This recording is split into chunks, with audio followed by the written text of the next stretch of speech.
माफी भी नहीं मांगते, सेट पर लेट पहुंचने वाले स्टार्स पर भड़की यामी गौतम। प्रतीक गांधी ने कही दिल की बात।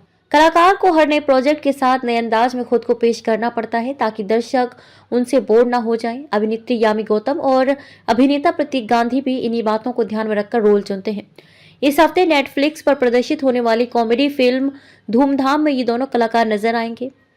वहीं बातचीत में यामी और प्रतीक ने किरदारों को चुनने और पार्टनर्स के साथ अपने रिश्ते के बारे में खुलकर बात की है। कहा जाता है कि एक कलाकार को अप्रत्याशित होना चाहिए, इसलिए आप दोनों जेनर बदलते रहते हैं। यामी खुद में नयापन लाना चुनौतीपूर्ण होता है। कलाकार तो चाहते हैं कि वे अलग भूमिका करें, लेकिन काम तो फिल्म इंडस्ट्री से ही मिलेगा। इंडस्ट्री में धारणाएं बहुत जल्दी बन जाती हैं कि आप तो इसी भूमिका के लिए फिट हैं। ये बात मेरे कानों को पसंद नहीं है। फिर मुझे वे किरदार ढूंढने पड़ते हैं जहां मैं बने बनाए पैटर्न को तोड़ सकूं। अपनी पसंद के साथ फिर अप्रत्याशित होना पड़ता है, लेकिन अगर ये बात दिमाग में आ गई कि मेरे लिए तो यही काम करता है, तो लोग ऐसे ही पसंद करते हैं, तो उससे फिर आप भटक सकते हैं। प्रतीक दर्शकों तक अलग अलग किरदारों को पहुंचाना है तो वे ऐसे होने चाहिए जिसे दर्शक अपना पाए। मैं अपना चेहरा या शरीर नहीं बदल सकता हूं, मुझे इसी के साथ किरदारों को निभाना है। आपको उतना ही अप्रत्याशित होना है कि आपके इसी चेहरे को दर्शक अलग किरदारों में अपनाए। अगर ऐसा हो पाता है तो मैं ज्यादा कहानियां कह पाऊंगा। अगर दर्शकों को पहले से ही पता होगा कि आप क्या करने वाले हैं तो समझिए कि आपके लिए कठिन समय है और खुद में बदलाव लाने की जरूरत है। फिल्म में आप दोनों पति पत्नी की भूमिका में हैं। वास्तविक जिंदगी में आप दोनों के पार्टनर फिल्म इंडस्ट्री से हैं। घर में पैसे और निजी जिंदगी को अलग रख पाते हैं। यामी हाँ, क्योंकि मैं और आदित्य, निर्माता निर्देशक आदित्य धर, बड़ी मेहनत से यहाँ तक पहुंचे हैं। इंडस्ट्री में कई बार जिस तरह की चुनौतियों निराशा का सामना करना पड़ता है तो सही नहीं लगता है।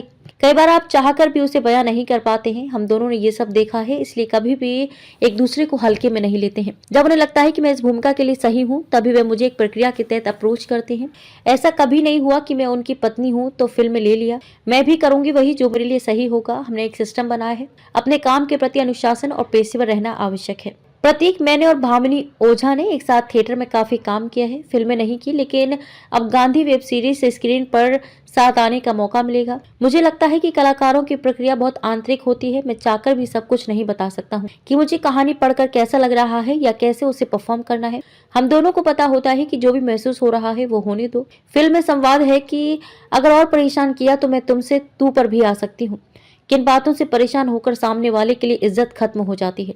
यामी, जब लोग समय की कद्र नहीं करते हैं। मैंने पहले सुना था, अब देख भी रही हूँ कि कई कलाकार हैं जो सेट पर देर से आते हैं और माफी भी नहीं मांगते। कोई इमरजेंसी हो तो और बात है, लेकिन उसके अलावा जो देर से आता है उस पर मुझे बहुत गुस्सा आता है। बाकी मुझे कभी तू शब्द पसंद ही नहीं रहा। मेरे माता पिता या आदित्य ने कभी मुझे तू कहकर बात नहीं की है। फिल्म इंडस्ट्री में कई ऐसे लोग मिलते हैं जो पूछते हैं कि अरे तू कैसी है रे, तूने क्या कमाल का काम किया है। मैं सोचती हूँ कि मैं तो आपको जानती भी नहीं हूँ।